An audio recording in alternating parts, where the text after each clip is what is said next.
முக்கியமான கேள்வி என்னன்னா, டெல்லி டீமை சும்மா எடை போட முடியாது. டேபிள் டாப்பர்ல இருக்கிறாங்க. அதை விட முக்கியம் அவங்களுடைய கோச் ஹேமந்த் பதானி இந்த சென்னை சேப்பாக்கம் பிச்சில் பழந்துன்னு கொட்டை போட்ட ஒரு ஆளு. அப்படி ஒரு இது டிஎன்பிஎல்ல நிறைய வாட்டி வின் பண்ணி கொடுத்த ஒரு ஆளு. அவர் தாங்க அவங்க கோச்சா இருக்கிறாரு. அது எப்படி சென்னை சேப்பாக்கத்துல எப்படி ஆடணும், யாரெல்லாம் என்ன செய்வார் எல்லாமே அவருக்கு தெரியும். அப்படி இருக்கும்போது ஹேமந்த் பதானி உடைய ஸ்ட்ராட்டஜி ஒரு பக்கம் சென்னைக்கு எதிராக இருக்கும். டெல்லி ஏற்கனவே பயங்கரமா சூப்பரா ஆடிட்டு இருக்கிறாங்க, கலக்கிட்டு இருக்கிறாங்க. அவங்களுடைய ஓப்பனிங் ஐயோ, அந்த அபிஷேக் போரல்னு ஒருத்தர் திரும்ப வரான், அதுக்கப்புறம் ஃப்ரேசர் செம்மையாரு, டுப்ளிசிஸ் ஆடுறாரு, அதுக்கப்புறம் மிடில் ஆர்டர் பயங்கரமா ஸ்ட்ராங்கா வச்சிருக்கிறாங்க. போலிங் டிபார்ட்மெண்ட்ல நம்ம இந்தியன் பவுலர்ஸ் மோஹித் சர்மா ஐயோ என்ன சொல்றது எனக்கு ஒண்ணுமே புரியல. நீங்க வெறும் சென்னையை மட்டும் பேசிட்டு இருக்கிறீங்களே, எதிராளி யாருன்னு கொஞ்சம் யோசிச்சு பாருங்க அப்படிங்கறதான் இப்ப லிவி கிட்ட கேட்க போறோம். லிவி, அவங்க டிசி உடைய பிளேயிங் 11 சும்மா கேட்டாலே அதிருதுல அப்படின்ற மாதிரி இருக்கு. என்ன ஸ்ட்ராட்டஜி வைக்க போறாங்க சென்னைக்கு எதிரா?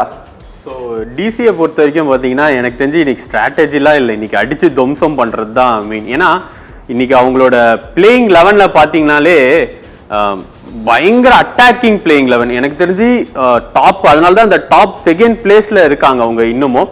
ஏன்னா அந்த ஃப்ரேசரா இருக்கட்டும், டுப்ளசிஸா இருக்கட்டும், ரெண்டு பேரும் பார்த்தீங்கன்னா சரியான ஓப்பனிங் பார்ட்னர்ஷிப். ஸோ இதை நம்ம யாருமே மறுக்கவே முடியாது. இன்னொன்று டுப்ளசிஸ்க்கு சென்னை பிச்சு நல்லாவே தெரியும். ஸோ சென்னை போலிங்ஸை பல டைம் பதம் பார்த்துருக்காரு. ஸோ அவர் ப்ராக்டிஸாக இருக்கட்டும், இல்லை அந்த டீமுக்கு எதிராக ஆடும்போதும் சரி.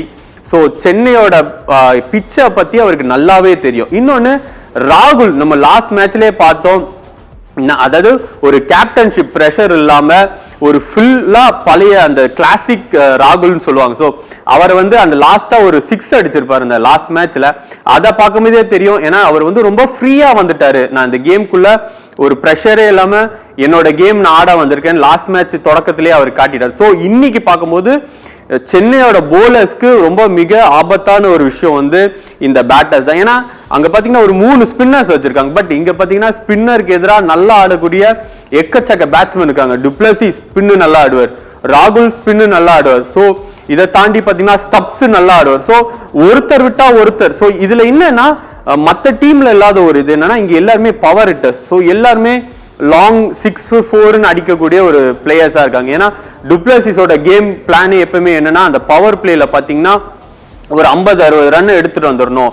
அதே மாதிரி தான் ஃப்ரேசர் எப்படின்னா அவரு நான் அடிக்க தான் பார்ப்பேன், அவர் நான் நின்னுலாம் ஆட மாட்டேன்னு ஆடக்கூடிய ஒரு பிளே. ஸோ சென்னைக்கு இன்னைக்கு ஒரு பெரிய ஆபத்து தான். ஏன்னா இன்னைக்கு ஸ்கோர் அதிகமா வர்றதுக்கான வாய்ப்பு இருக்கு இந்த பிளேயிங் 11 பொறுத்த வரைக்கும். ஓகே, நீங்க பேட்டர்ஸ் பத்தி நிறைய பேசுனீங்க, சூப்பர்வா இருக்காங்க, நல்லா விளையாடிட்டு இருக்காங்க, நல்லா ஆடுறாங்க அப்படின்னு. கேஎல் ராகுல் வருகை அதுக்கப்புறம் பெரிய பலமா மாறிச்சு, இதெல்லாமே ஓகே. ஆனா அவங்களுடைய போலிங்கும் சும்மா சர்வசாதாரணமா, நமக்கு ஏற்கனவே நம்ம டவுசர் கீஞ்சி போய் இருக்கிறோம். ஸோ நம்முடைய டவுசர் பயங்கர இதுல இருக்கு, பேட்டிங் வீக்ல இருக்கு, ஹிட்டரே இல்லை அப்படின்னு போது அங்க பாருங்க மிச்சல் ஸ்டார்க் இருக்காரு, மோஹித் சர்மா டெப்துல ஸ்லோ பவுன்சர், அந்த இது வேரியேஷன் காட்டுறதுக்கு ஆள் இருக்காரு. அதை விட எனக்கு ரொம்ப பார்த்தா இது என்னன்னா குல்தீப் யாதவ் 4 ஓவர் எப்படா போட்டு முடிப்பாருன்னு டீம் எல்லாம் வெயிட் பண்ற அளவுக்கு இன்னைக்கு போலிங் டிபார்ட்மெண்ட்ல செம்ம ஸ்ட்ராங்கா இருக்கிறவரு. அதை விட இந்த புது பையன் நிகம்னு ஒருத்தன் வந்தாங்க, விப்ரோஜ் நிகம், அவனும் கலக்குறான். அதை விட இம்பாக்ட் பிளேயரா நிறைய பேர் நடராஜை வெயிட் பண்ணி வச்சிருக்கிறாங்க. நடராஜ் இன்னைக்கு வர்றதுக்கு வாய்ப்பு அதிகம்னு பேசிட்டு இருக்காங்க. இப்படி போலிங்ல யார் ஓவருங்க அடிக்கிறது, யாரையாவது ஒருத்தரையாவது நம்ம டார்கெட் பண்ணி அடிக்கலான்னு பார்த்தா எந்த போலரை டார்கெட் பண்றதுன்னே தெரியாத அளவுக்கு போலிங்ல செம்ம ஸ்ட்ராங்கா இருக்காங்க. நம்ம கடப்பார பேட்டிங்னு பேசுறோம், ஆனா போலிங்ல எனக்கு தெரிஞ்சு மத்த எல்லா டீமை விட டிசி தான் செம ஸ்ட்ராங்கா இருக்கும் அப்படிங்கிற ஒரு பெரிய எதிர்பார்ப்பு எனக்குள்ள இருக்கு. சோ அவங்கள பார்த்தா கொஞ்சம் பேட்டர்ஸை விட எனக்கு போலர்ஸை பார்த்தா தான் எப்படி இவங்களை சமாளிக்க போறாங்க அப்படின்னு. சோ அகிலன், எப்படிதான் சமாளிக்க போறீங்க இந்த மாதிரியான போலர்ஸ் பட்டாளத்தை? நடராஜன் நம்ம தமிழக பிளேயர், அவர் இப்போ டெல்லியில் ஆடுறார். கண்டிப்பாக இந்த போட்டியில் அவர் இறங்கிறதுக்கான வாய்ப்பு இருக்குது. ஏற்கனவே குல்தீப் யாதவ் இருக்காரு, நீங்கள் சொன்ன சின்ன பையன் நிகாம், இவங்களும் ஸ்பின்னு. ஸோ அக்ஷர் பட்டேலும் ஸ்பின்னு. ஸோ சென்னை அணியில் 3 ஸ்பின்னு, டெல்லி அணியில 3 ஸ்பின் இருக்காங்க. அதை தவிர்த்து எந்த டைம்லயும் போடுறதுக்கான ஆள் 2 டீம்ல இருக்காங்க. ஆனா இவங்க இந்த 3 ட்ரியோவை எப்படி சமாளிக்க போறாங்க சென்னைன்றது நீங்க கேட்ட கேள்வி. அதற்கான சில பிளான்களும் அவங்க வச்சிருக்காங்க. ஏற்கனவே நல்லா போட்டுட்டு இருக்க, நம்ம 11ஸை பார்த்தா தெரியும், நல்லா போட்டுட்டு இருக்கிறாங்க. அக்ஷர் பட்டேலா இருக்கட்டும், இல்லைன்னா குல்தீப் யாதவா இருக்கட்டும், விக்கெட் டேக்கர் தான். இருந்தாலும் அவங்கள சமாளிக்கிறதுக்கான சில பிளான்கள் வந்து சென்னை அணிகிட்ட இருக்கு.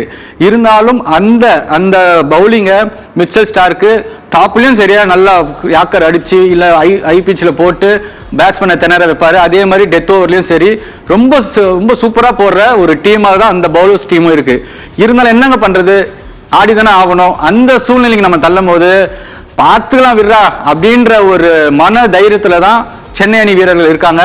இருந்தாலும் யானைக்கும் அடி சறுக்குங்க. குல்தீப் யாதவோ 4 ஓவர்ல நேற்று அஸ்வினி குமார் கொடுத்த மாதிரி ரன்னை வாரி குவிக்கலாம், கொடுக்கலாம். அந்த மாதிரி எந்த நேரத்திலையும் மாற்றம் ஏற்படும். நீங்க சொன்ன ஹிட்டர்ஸ் இல்லைன்னா அவங்க இன்னைக்கு மொத்தமா சேர்த்து ஒரு 15 6 கூட அடிக்கிறதுக்கு வாய்ப்பு இருக்கு. குல்தீப் யாதவ் நிகம் பவுலிங்கை கிழிக்கலாம், என்ன வேணா நடக்கலாம்ல. நம்ம